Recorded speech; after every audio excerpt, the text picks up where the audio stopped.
Hello and welcome to Louise Singleton Creations. In today's video I will be trying out the auto electric epoxy mixer from Let's Resin. Is it as good as people say it is? We will see.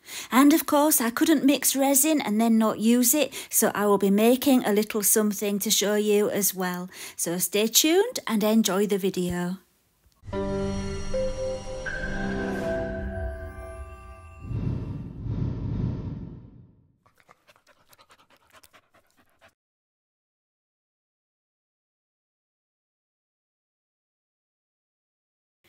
Right then, let's have a look at the auto electric epoxy mixer.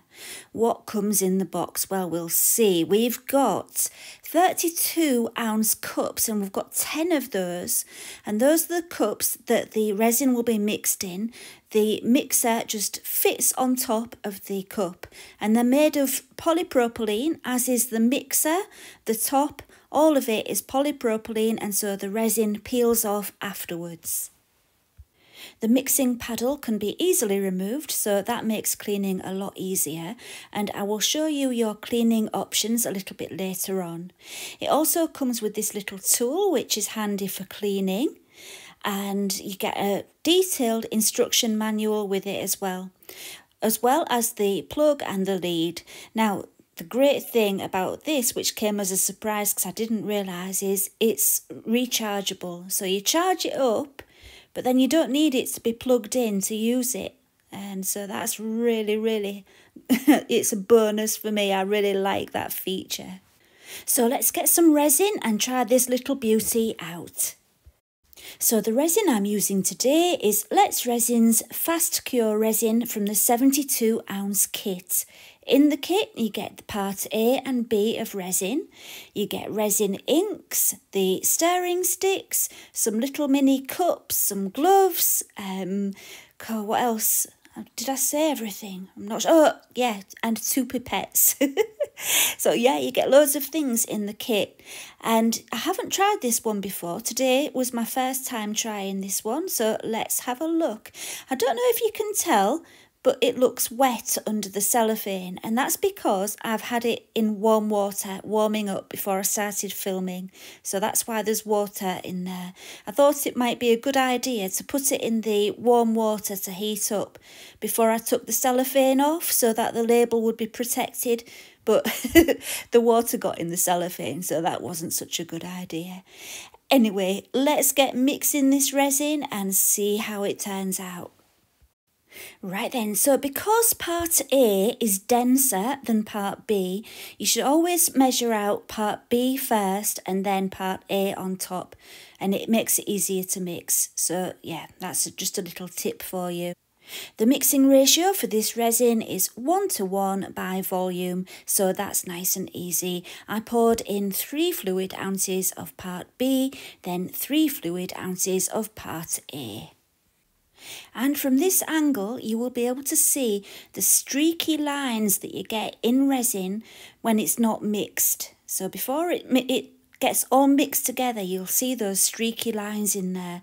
And that's a good indication of whether it's mixed or not. So after you've finished mixing, if there's any streaky lines still appearing, you know it's not mixed enough. So always look out for that. Let's Resin recommends that you don't mix any more than 24 ounces at any one time.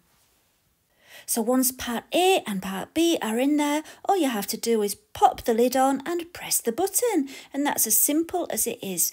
Let's see what it sounds like.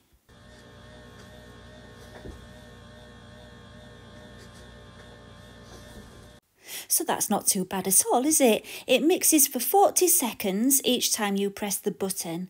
And yeah, if it's not mixed enough, just give it another press. And it depends on what resin you're using. This resin is a little bit thicker, and once I took the lid off, I did notice that it was still a little bit streaky, so I just popped the lid back on again and gave it another 40 seconds. It's not really difficult, is it? When it's just 40 seconds to wait, it's not a problem.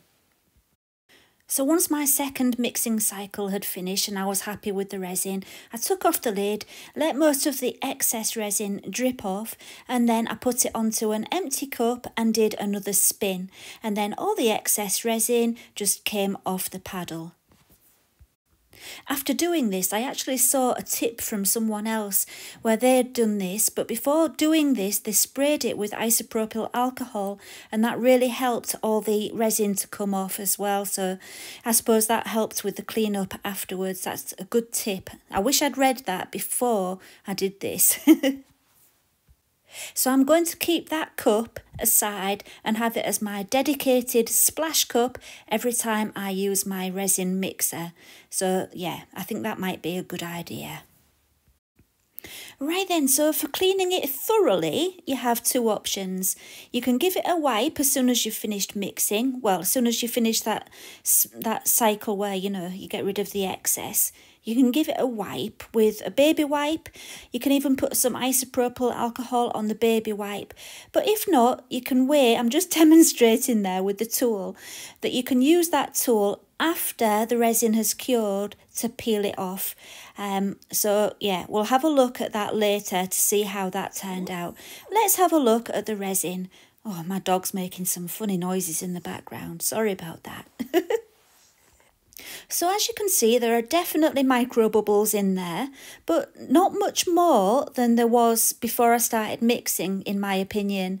I don't think it's too bad at all. And the great thing is about Let's Resins resin is it's got self-degassing properties. All the bubbles tend to go by themselves anyway. So when I'm using resin from Let's Resin, I'm not too bothered about the micro bubbles because it always ends up clear anyway. But yeah, they do. Let's Resin do recommend, obviously they would, wouldn't they? But they do recommend using their resin for this because of the degassing properties. So let's make something with this resin. Now I've got it mixed. I'm just pouring it into 3 separate silicone cups to start with. Right, so the colours I'm using are spring green, chocolate brown and bronze. The spring green and chocolate brown are both from Arteza, although I'm not sure if they stock them anymore, but I do love their pigment powders, they're gorgeous. The bronze one is from Resin Pro, and that's a beautiful one as well. The mould I'm using today is from Amazon. I'm not sure if it's still available, but I will have a look. And it's a soap dispenser mould. And I'm just putting everything in there in layers, very simply. I wanted to keep today's project very simple because really the video was about the mixer, not the project as such.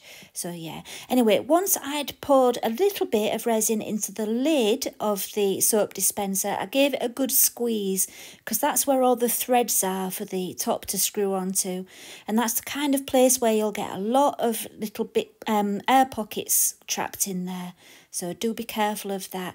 And also around the rim of this one as well, you get air pockets trapped in there, so if you go around the edge with a micro brush just to push out any pockets of air that are in there. I don't think I showed you me doing that, but yeah, that's what I did.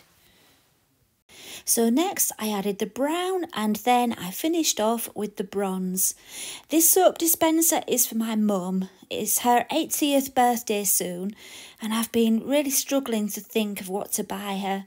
So I have bought her a few little things, but I did remember that she needed a soap dispenser for her bathroom. Well, she doesn't know she needed one. I've decided she needed one because, you know, why not, eh? And she loves green, and if you've watched any of my videos in the past, you probably know I've made a lot of things for her, and whenever I've made her anything, it's always had green in it because it's a favourite colour. So that's why I chose green today. I love green as well, but yeah, I would have liked to have used a different colour really, but it's for my mum, so yeah, she can get whatever she wants because she deserves it. Right then, after I'd finished pouring, I left it to cure for 4 hours. On the bottle, it does say that it cures in 4 hours. It's called Fast Cure 4-hour resin.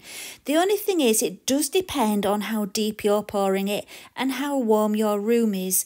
It won't necessarily be 4 hours that it's ready. It might be longer. It always does depend on temperatures. So anyway, because I'd poured this really deep, it cured really fast and it was ready after 4 hours. I'm not going to show the demoulding. I'm going to go straight to the finished result, and here it is. I actually really do love the green and the brown together. I think they go so well and it's got a really natural look to it. So I was really happy with the way that turned out. So the next part of the video is going to be seeing how well the mixer cleans up once the resin is cured. Let's have a look. So the resin does come off, it peels off no problem. I would say the tool that is provided isn't ideal for it. I had to start it off with my knife, my craft knife, just to get it started so I could get something to pull on.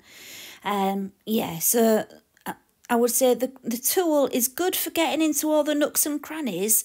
Once you've started it off, it's a handy little tool, but I don't think it's good enough for getting you started. You will need a craft knife just to start that resin off in the peeling process.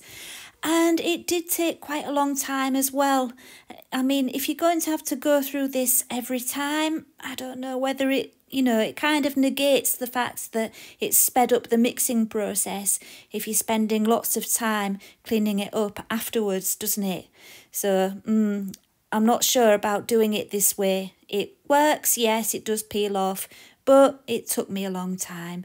I think the best way to do it is to wipe it afterwards, as I told you about earlier on. And with the cup, it's the same process. It does peel off the cup. I think mine was still a little bit too tacky to be doing this. It would have come off a lot easier if I'd let it cure a bit longer. Yeah, it was still just a bit too tacky. But yeah, it comes off the cup as well. So in conclusion, what do I think of the mixer? Well, actually, I really do like it. I would give it, let's say 9 out of 10. It mixes easily, quickly and thoroughly. It's very handy because you can just have it on the side of your table. You don't need an annoying wire because it's rechargeable. And I was really impressed by the capacity. You can fit a lot of resin in there. So yeah, I really did like that. The only thing I would change is the cleaning tool. I wasn't very much of a fan of the cleaning tool. I would definitely recommend it, and I will leave a link to it in my video description. So we've come to the end of the video. It was a very short one this week, but I hope it was useful to you. Next week I will be back again, hopefully with another gift for Mum. Thank you for watching and bye for now.